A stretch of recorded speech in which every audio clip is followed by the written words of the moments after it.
I'm Roxy, 33, female. Let me take you back to those early days when Raymond, my husband, and I were young and head over heels in love. We were the kind of couple who thought they could conquer the world together. Every challenge, every obstacle, we'd face together, hand in hand. Some Romeo and Juliet type crap. Boy, do I regret not listening to my mother now. Anyway, when I found out I was pregnant, it was both a shock and a blessing. We were barely out of high school, not a dime to our names, and had no idea how to navigate the world as adults. It was a wake-up call, to say the least. Raymond, being the responsible one, knew he had to find a steady job, and he did, thanks to his uncle. His uncle ran a small, obscure warehouse business that specialized in packaging supplies. It wasn't glamorous, but it was a paycheck. A paycheck that was very much needed because, baby, remember? To put it kindly, Raymond isn't the sharpest knife in the drawer, so his uncle had a pretty hard time convincing his colleagues to hire him. I guess they felt bad for a couple of high school dropouts who were homeless and expecting a kid because they gave him a desk job. Well, a fairly easy one since Raymond wasn't the smartest guy. I suppose he was content, at least initially, with a steady job and a growing family to provide for. But life has a way of throwing curveballs, and those early years of marriage weren't as smooth as we had hoped. Raymond, who had once been so full of dreams and aspirations, started to change. He drank more, and his temper flared more often. The realities of adulthood and the weight of responsibility began to take a toll on him, I guess.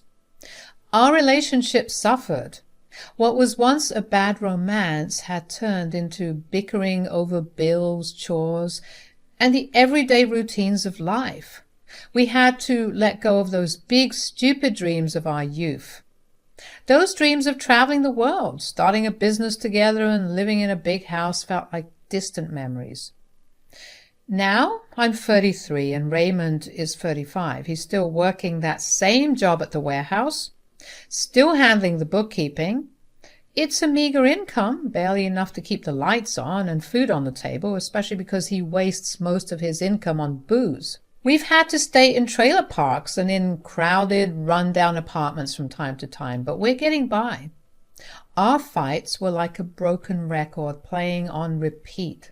Our tiny house felt suffocating with all the tension. Our words, once sweet and loving, turned into harsh, bitter exchanges.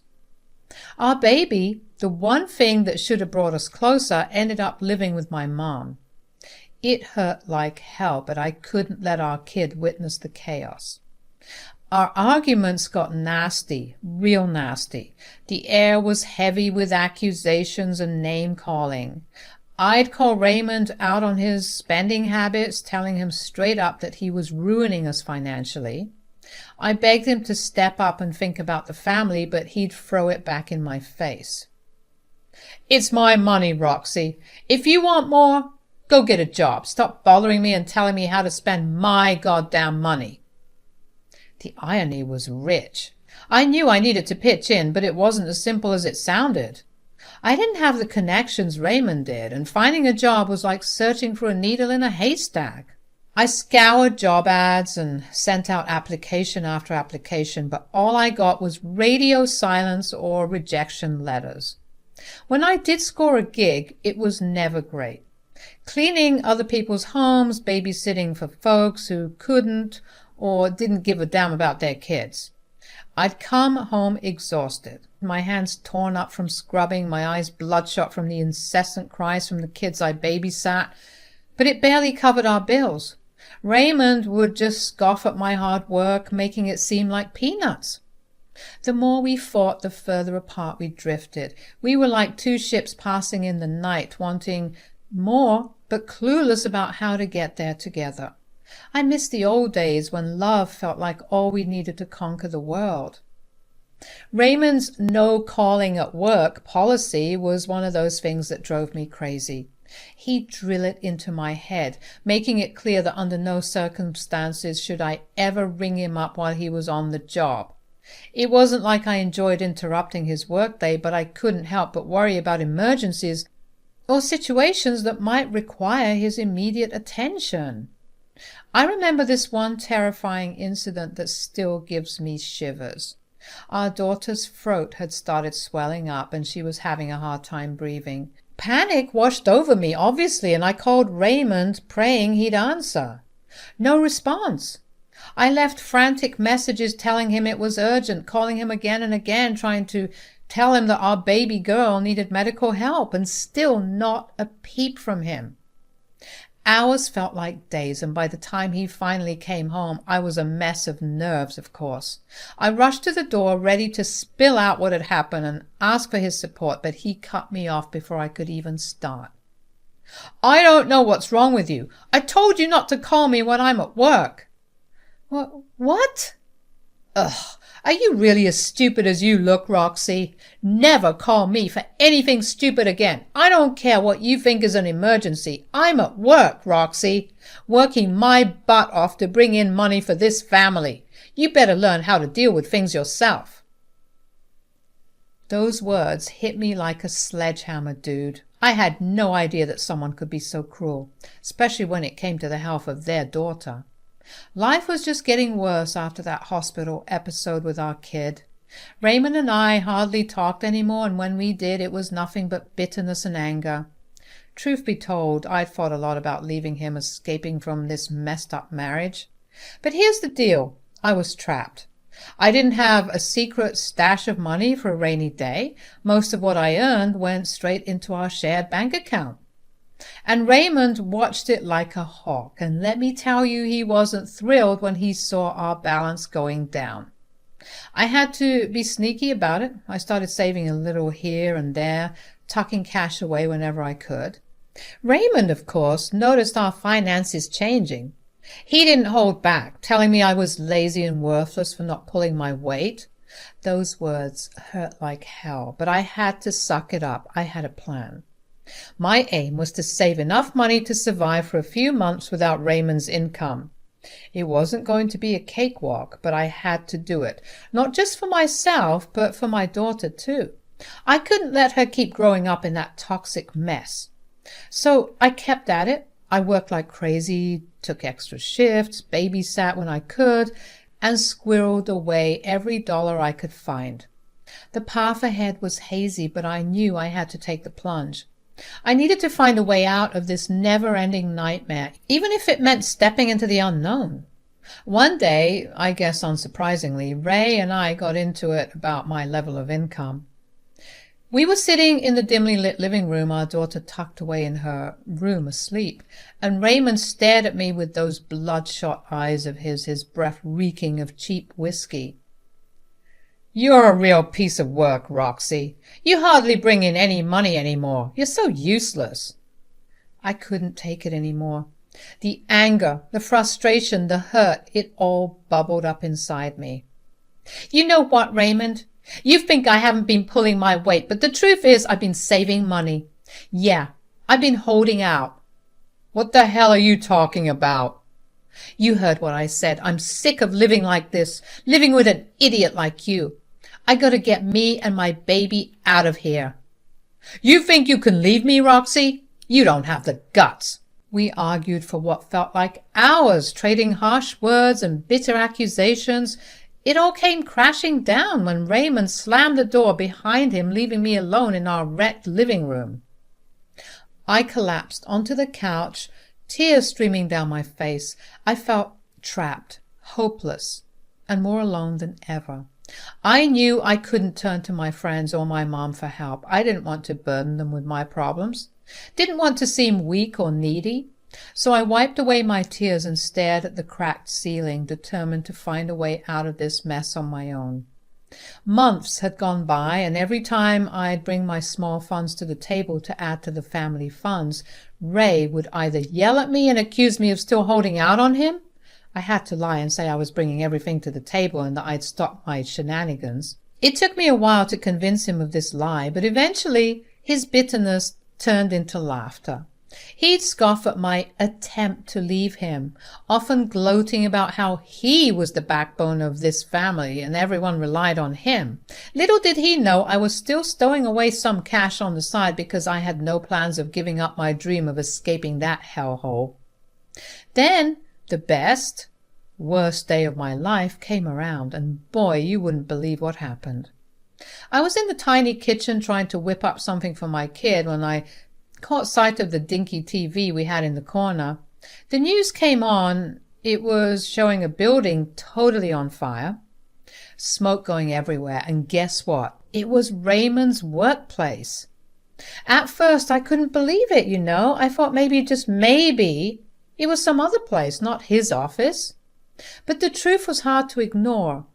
I jumped to my phone and started Googling, and well, it turned out it really was his office. I panicked. Despite all the mess and fighting between us, I couldn't help but worry about him. Picture this.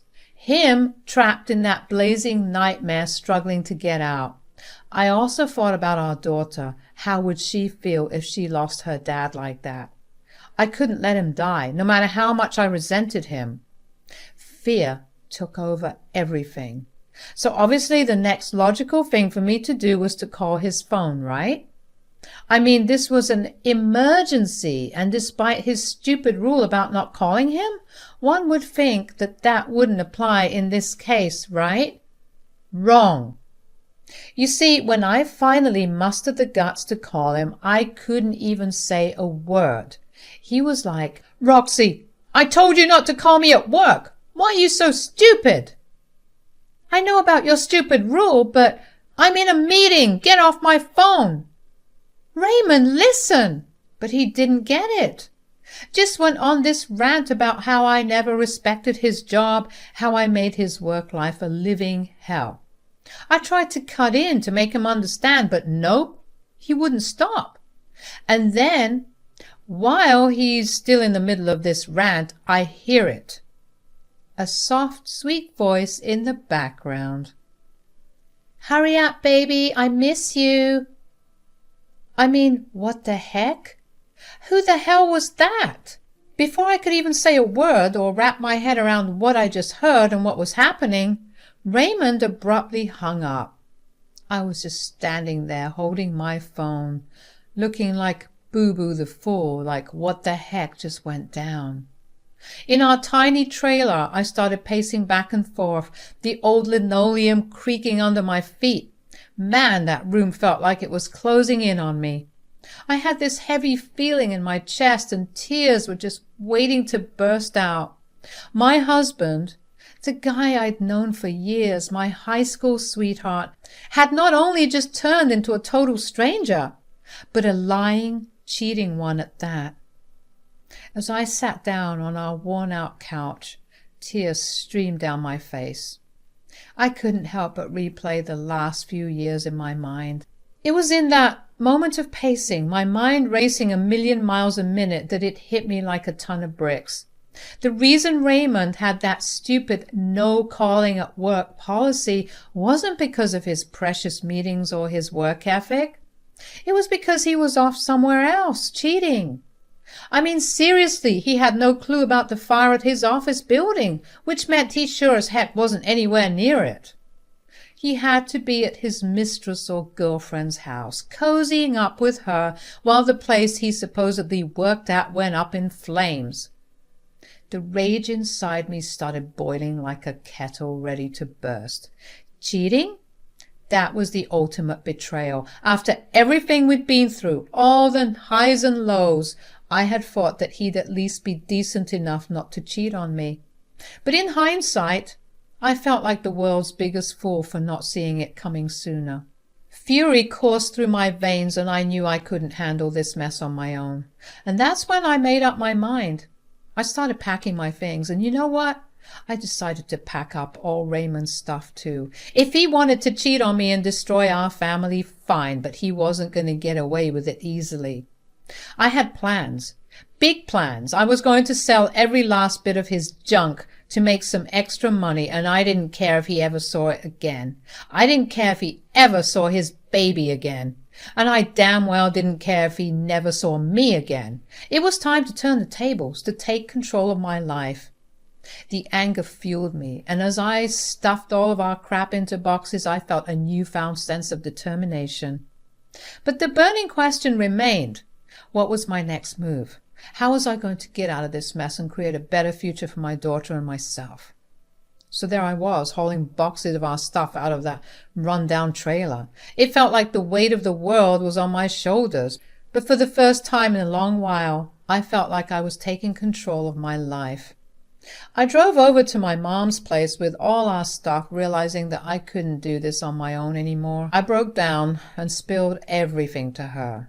I cried in her arms, confessing all the terrible things that had been going on, other than the crap she already knew. She was mad at me, rightfully so, for letting things get so out of hand. She'd always told me I could depend on her, but it took me way too long to finally take her up on that offer. Still, she was relieved that I'd come to my senses and decided to move in with her for the time being. Later that evening, when Raymond finally returned to that sad trailer I used to call home, he called me incessantly. The phone rang at least 50 times, but I wasn't about to pick up. Instead, I sent him a text telling him I was busy. He texted back, warning me that he'd sue me if I didn't return his stuff. But I wasn't playing around anymore, and I told him that if he did that, I'd file for divorce, and trust me, the settlement would eat him alive. With his infidelity thrown into the mix, I could ask for more money, and the child support checks he'd have to cut would run him dry. He was furious, of course, cursing me out and claiming that I was ruining his life. But I knew my husband. I knew he didn't want the social and financial nightmare of a divorce. It was better for both of us if I just left, and so we split up that way. You'll regret this, Rox. I'll find a way to get back to you. Trust me. Try your worst, you scummy piece of crap. You think you can just take my stuff and run away? You're going to regret this, Roxy. Regret? You've got some nerve, Raymond. You've put me through hell for years, and you're talking about regret? You don't know what you're getting into, Roxy. I'll sue you for every penny you've got. Oh, sue me. That's rich. You should be thanking your lucky stars that's all I'm doing. You're such a pain in the ass. Always nagging, always complaining. Nagging, complaining. You don't get it, do you? I put up with your crap, your drinking, your cheating, your crap for years, and now I'm taking control of my life and you can't handle it? Screw you. You're a pathetic and weak man. You don't even deserve your daughter. You never deserved me. Oh, what? Now you're growing a conscience? Now you're stuttering and stammering? You're a fool. You're a mess. Where are you right now? Tell me, I swear to God, I'm coming to get my crap back.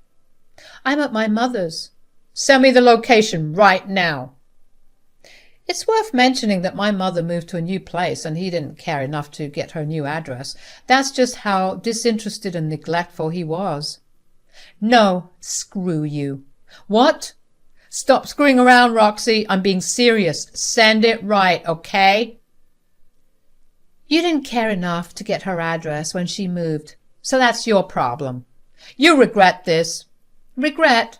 The only regret I have is not doing this sooner. You brought this on yourself, Raymond, and don't you dare forget it.